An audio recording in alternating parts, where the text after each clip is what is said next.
You've been on national news talking about the Supreme Court decision in reference to Roe v. Wade. One of the conversations I hear people having about Stacey Abrams is, how can someone like me, you're faith-based, you're a preacher's kid, I consider you a church girl too. How can Stacey Abrams believe the Bible and still support abortion?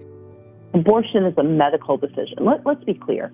Spontaneous abortion is that's the medical term for a miscarriage.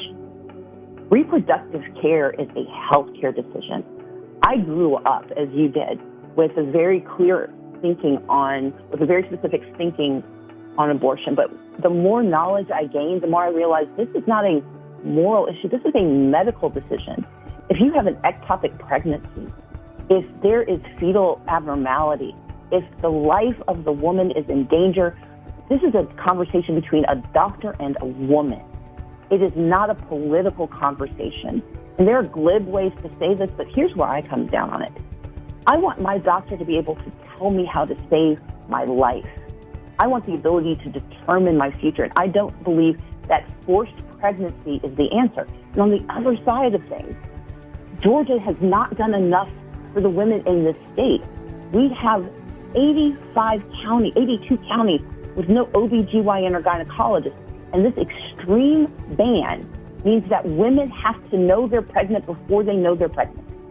They cannot get access to medical care ahead of time because Georgia has refused to expand Medicaid. And so issues like preeclampsia, hypertension, gestational diabetes are higher because we don't give access to medical care before pregnancy happens. And that means we are putting the lives of women in danger. And the last thing I'll say is this. The law that Brian Kemp proudly signs, the law he has said that he would expand to eliminate exceptions for rape and incest, means that women can be investigated for miscarriages. And if you don't believe it's true, look at what's already happened in Texas with the same law. Yes, there's an exception in the bill, but the problem is, how do you prove it was a miscarriage and not a medical abortion? You have to be investigated. How do you prove as a 10-year-old that you were the victim of incest?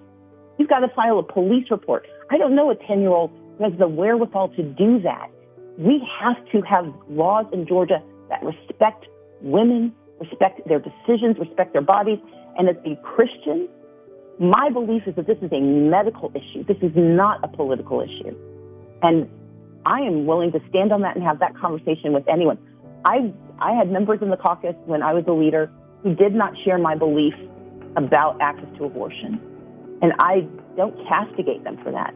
But what I'd say to anyone is, I want you to think about your daughter, your sister, your friend, and ask if they should have to face a sheriff knocking on their door because they heard that there was a miscarriage and they are being treated as though they've made a decision that is a political decision versus a medical decision.